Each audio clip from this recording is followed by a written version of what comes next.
Baby Wisp opened in July of 2013, so we're about 8 months old. We're coming up our 1-year anniversary. We specialize in baby and toddler accessories.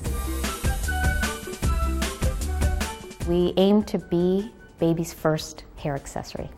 My baby was born with really fine hair, and no matter what she was wearing, even if it was a pink outfit, people would tell me he was very cute.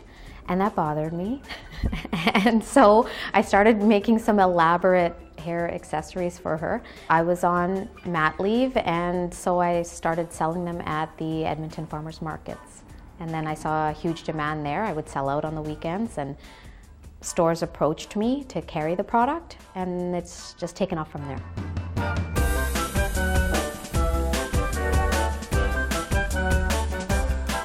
Our mini latch clip is a special clip that you won't find in regular stores. It's got special little combs that snap in to just even the finest of hairs, especially when a new baby's born. Their hair's really fine and wispy, and you can't really use regular clips because they slide in and fall out. And this way the mom can feel a little more confident that these clips can really clasp on the hair and snap shut. First we comb in the hair, little bit of peach fuzz you have here, combed in, and then close it and put in your hair. Done! The mini latch clip has its embellishments hand sewn on. In that way, there's no toxic glues that are laying anywhere near the baby's head. The brand was inspired by all things girly. You've waited to have this baby and you've been like, oh, I'm having a girl, I'm having a girl. And then she comes out and people are mistaking her for a boy. And I don't know, it shouldn't bother you, but it does. So you want to make them look pretty, you want to make them look fancy, and that's where I came from and where I started it all. And we're able to do that and cater to each individual mom's fashion sense because we have over 1,700 products. Baby and toddler fashion, traditionally you would just think of a hair accessory as a hair bow. But for us, we've taken it to the next level. You can get a crocheted flower, you can get polka dot stripes, we get patterns that are like damask print, very modern, vintage feels with feathers and birdcage veil, like an Audrey Hepburn classic type of look. We have a collection in store that Veronica makes. She works for Baby Wisp. She's also a mom of 2. We have a huge following on Facebook. We're getting close to 5,000 fans, and they're very active. They're very vocal. When we're designing new products, they're giving us that information. They're giving us pictures of their babies. We just did a spring photo shoot. Gorgeous. We were calling it the summer face of Baby Wisp. Okay, what do you think? Looks good to me. Perfect. We like to stay current, so we can't use the photo shoots we did from 5 years ago. So we go directly to our customers who are on Facebook, they're on Twitter, and they're subscribing to our newsletter. So when we make a call out there that we need babies, they're coming.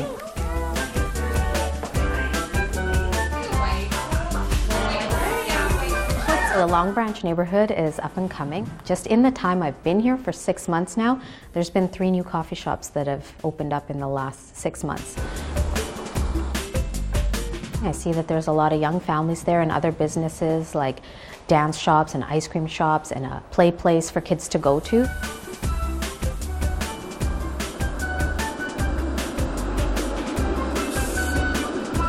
It's really a young neighborhood, and it's really close to my house, so it's kind of an easy commute for us too. And the space is just beautiful. It's a nice, airy, open. We've got Lakeshore Boulevard right in front, so the drive-by traffic sees us, and we were able to really get our brand stamp on the building. We're trying to create a boutique-y feel. I have great staff, but I think a lot of small business owners struggle when they don't have good people. I was able to go away for March break and the shop stayed open. And the marketing went on and the social media went on and orders were going out the door, and our online sales is pretty successful too. And the customer service has been stellar. People generally love our product because they work. It is really difficult to find a product that stays in baby's hair and that mom really likes and fulfills all those parts of it. And I think that really is our success, just even from being in the farmers market and having stores approach me and then coming back for repeat orders because they're selling out, and then word just gets out. And I mean, that's how we have almost 400 stores carrying the product.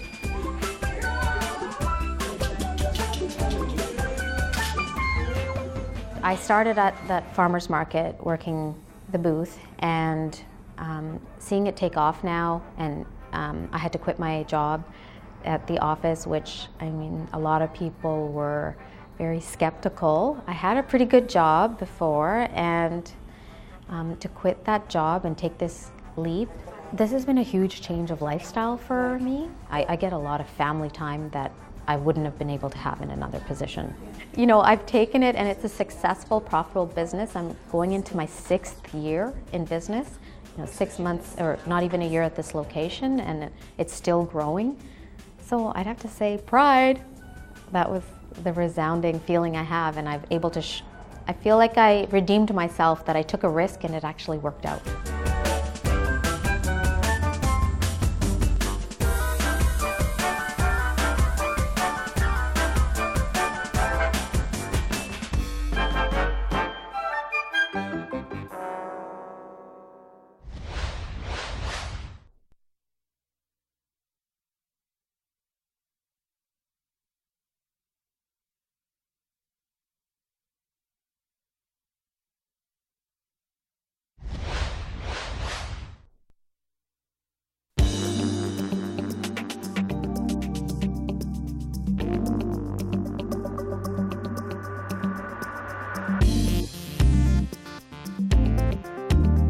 Humber College's graduating fashion class is putting on a production called Go Beyond the Dream. It's a fashion show debuting all of recent looks from different designers, and it's a way for the graduating class to showcase some of their skills that they've learned. Personally, I'm the project lead and the treasurer of the event, so my responsibility is to manage the team, make sure deadlines are set, manage the finances, and just make sure the team works as a cohesive unit.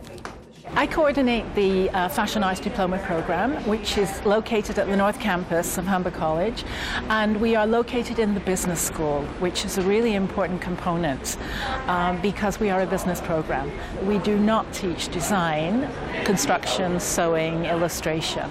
What we do teach are subjects like fashion history and terminology, marketing, retail buying, visual merchandising. With respect to Walk It Out, it's our annual fashion show. A team of students do it as their internship in 4th semester. They create the concept for the fashion shows. They then plan the whole event. Then they collect the clothing from whichever designers they choose for that particular year, and they style the whole show.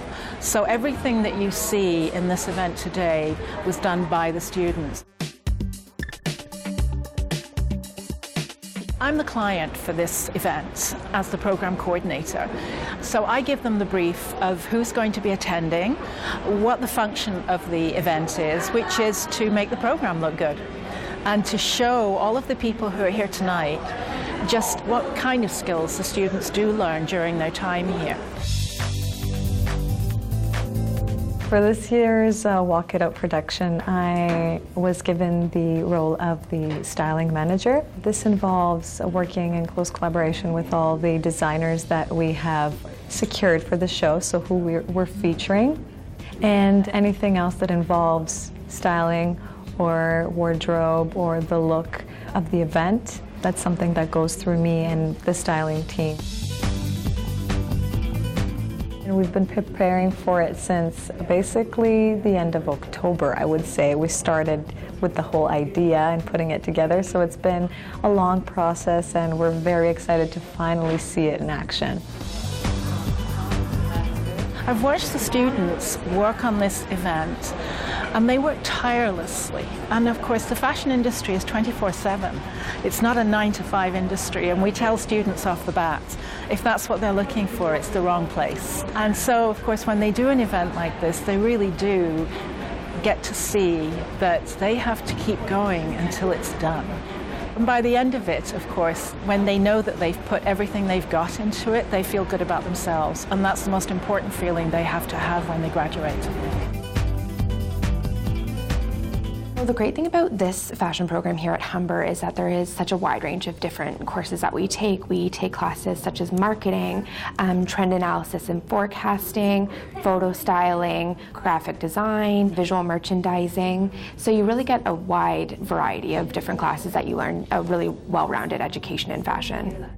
During my 2 years, I've been taking a very wide spectrum of courses, of anything from color theory, product development, retail buying, wholesaling, and of course event planning, which is part of this show that we're putting together. I've learned multitasking, really time management, because working in fashion, it's always fast-paced and always on the go, so I've definitely learned a lot of that. I've learned a lot about visual merchandising, event planning, obviously, and definitely a lot about photo styling and you know, the graphic design, so what happens after the photo shoot, the post-production. A lot of the skills that I've developed within this program are just, you know, skills encompassing professionalism. I have learned so much, and when you're working in the fashion industry, there's so many important people that you meet, and you know, the connections you make are extremely important, how you handle those connections and how you deal with people on a regular basis, and so that was a big one for me.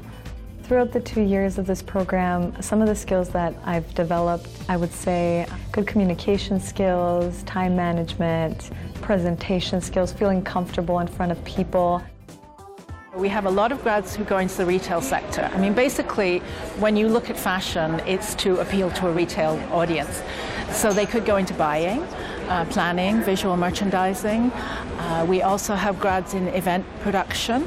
We have them in media, in magazine, styling, in television programs. So really, the options are quite open for them.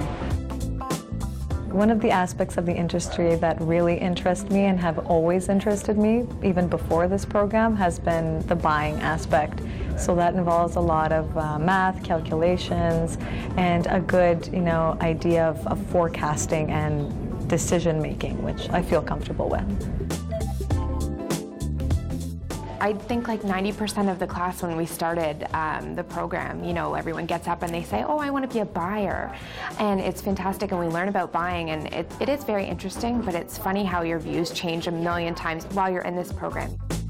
I think right now I'm really loving the idea of photo styling, or even if I was going into the retail, the merchandising side of things. Being a merchandiser, you work closely with the buyers of different companies, and you just make sure it's a well-rounded line, that sort of thing. So I think that's kind of where I'm aiming for right now. My experience in Humber College has been great.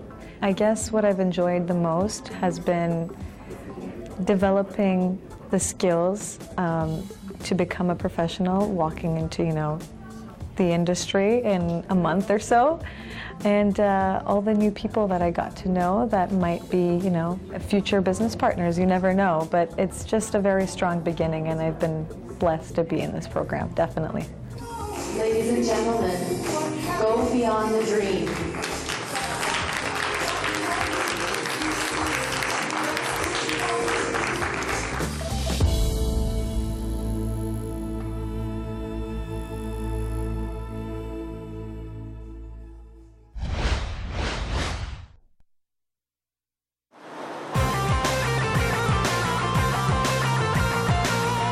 It's not your regular pizzeria. We're not Italian, we're Irish Canadian. We wanted to celebrate the fact that we are Canadian, and we wanted to give it a Canadian flavor.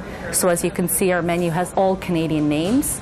We're celebrating Canada. We're so happy that we managed to get visas to come here. We've lived here for over 20 years, and we love this country. Our sauce is a recipe I learned personally in Italy. The dough is about 120 years old as a recipe from Giffone, just outside Naples in Italy, where I worked for just over a year when I was very young. Brought that to the UK, and now I'm bringing it to Canada. Chris is my nephew, and pizzerias have been in our family for years. My sister is married to an Italian. My first job was in my sister's pizzeria in London, England. I'd come over from Dublin for the summer and work there, and the same with Chris. Chris's forte is the catering business. He's worked in the catering business for 20 years, and he's a new immigrant to Canada and was looking for a job, and I said, you know, forget about